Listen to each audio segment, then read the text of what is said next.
You're standing on the street, looking up. There's a tower crane at the top of a half-built skyscraper, 40, 50 stories up, swinging steel beams like it owns the sky. And at some point, your brain asks the question it never quite finishes. How did that thing get up there? Your first instinct is another crane. A bigger one. Something massive enough to lift it from below. But here's the problem. There is no bigger crane.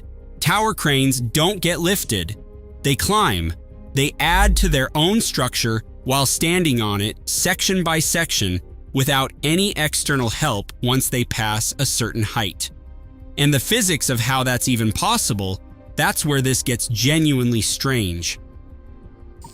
Most people picture a crane arriving at a construction site the way furniture arrives at an apartment. You order it, it shows up, someone puts it together. And that part is actually true. Tower cranes arrive in pieces, on flatbed trucks, sometimes dozens of loads for the tallest ones. A small mobile crane on the ground bolts the first sections together and raises them into place. That mobile crane can reach maybe 8 or 10 stories on a good day. After that, it is useless. It cannot reach the upper sections anymore. So everything above that early threshold, the tower crane handles itself. Here's what's actually happening. Wrapped around the mast, the tall vertical spine of the crane is a steel sleeve called a climbing frame. It's a hydraulic collar that grips the mast and surrounds the entire top section of the machine. When it's time to add height, the hydraulic rams inside that collar extend downward. They push against the mast below. That force drives the entire top assembly, the cab, the jib, the counterweights, all of it, upward by roughly 1 mast section height. Now there's a gap.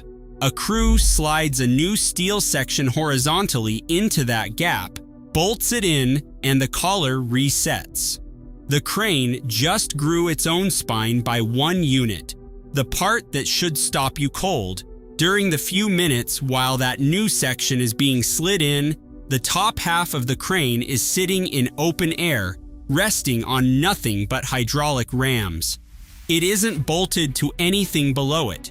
That window of exposure at 150 feet up happens dozens of times over the life of a single project.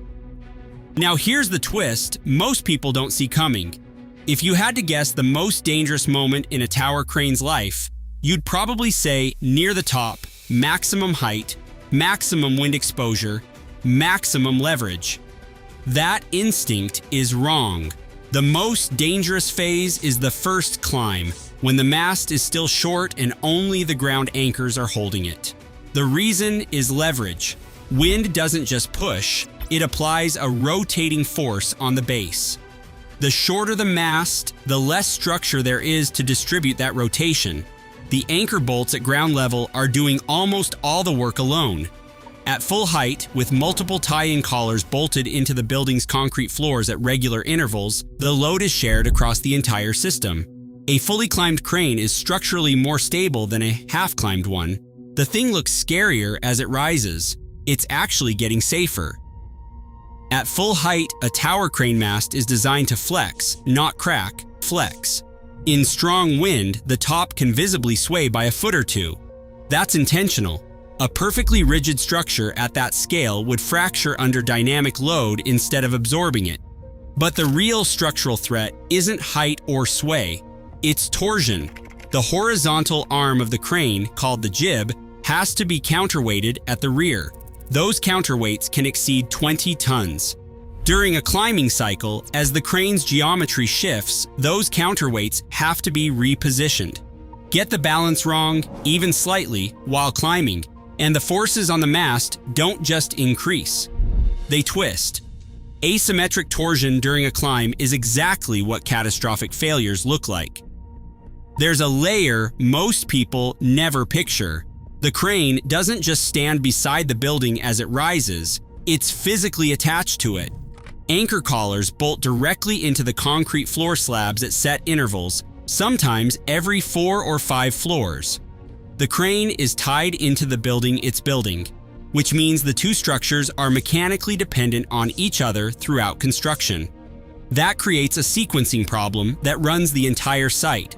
The crane can't climb to the next anchor point until the floor below has cured enough to bear the load, but the concrete can't be poured and finished fast enough without the crane lifting materials. Each one is waiting on the other, measured in days. High-rise construction scheduling is largely an exercise in managing that dependency without breaking the cycle. Here's the behavioral paradox. Strong wind is coming. Instinct says, lock the jib down, stop operations, leave. That's what most people would do. In certain wind events, trained operators do the opposite. They release the slewing brake, the mechanism that locks the jib's rotation, and leave the crane free to swing. A locked jib in a heavy crosswind creates enormous torque on the mast. The wind hits the jib broadside and the structure has nowhere to redirect that force. But a free-swinging crane can weather vane. The jib rotates into the wind, load on the mast drops, and the structure sheds energy instead of fighting it. That's why you sometimes see tower cranes slowly spinning on their own at night with no one in the cab, not a malfunction. The correct response. The reason this became a formal rule rather than informal practice has a darker history. In the 1970s and 1980s, a series of tower crane collapses, several tied directly to failures during the climbing phase, forced regulators in multiple countries to act. Anchor collar connections had failed. Climbing sequences had been rushed. Tie-in bolts hadn't been rated for the actual loads. The response wasn't just updated training. Most countries introduced mandatory independent inspection at every single climbing stage, a certified climbing supervisor, separate from the site foreman, whose only job was overseeing the climb. That role didn't exist as a formal category before the accidents. The requirement didn't emerge from engineering theory. It came from what happened when the theory was skipped. Go back to that building you've been walking past. Look at the metal collars bolted into the concrete face, evenly spaced up the structure. You've probably seen them and assumed scaffolding. They're not. Those are crane tie-in anchors. Each one marks a point where the crane locked into the building as it climbed. Count the collars and you know exactly how many climbs the crane has completed. The gap between the highest collar and the crane's current base, that's the freestanding height, the most structurally exposed zone at any given moment. The entire climb history is written on the building's face right there until the exterior cladding covers it forever. Not every tower crane does this. Smaller models are topped out at a fixed height on day one and never jump. The self-climbing mechanism only matters once a project exceeds what a mobile crane can reach from the ground. And on the tallest skyscrapers, there's a stranger variant still: internal climbing cranes that rise up through the building's concrete core, completely hidden from street level. You could stand at the base of a 100-story structure under construction and have no idea a crane is operating inside it. Then there's dismantling. The crane has to come back down using the same mechanism in reverse. But by the time construction finishes, most of the upper floor anchor points have already been removed during interior fit-out work. The top sections descend without the full tie-in support they had going up. The last few pieces return to the original mobile crane on the ground, the same small machine that started the whole process. Full circle. So that crane you're looking at isn't a tool parked beside a building. It's part of the building's structural system for the duration of the build. The crane ties into the floors. The floors cure to support the crane. The building rises because the crane can climb. The crane can climb because the building is rising. Two incomplete structures holding each other up until one of them is finished and the other can finally leave. Next time you look up at a crane on the skyline, you're not watching a machine at work. You're watching two structures mid-dependency, one permanent, one temporary, and right now, neither one can exist without the other.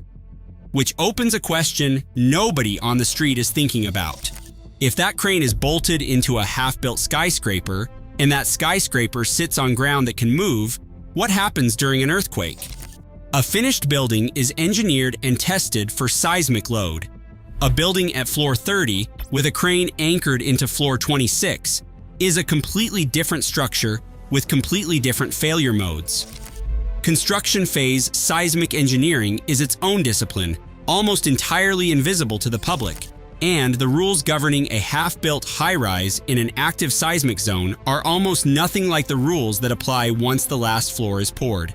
That's a whole other hidden layer, sitting right inside the buildings you walk past every day.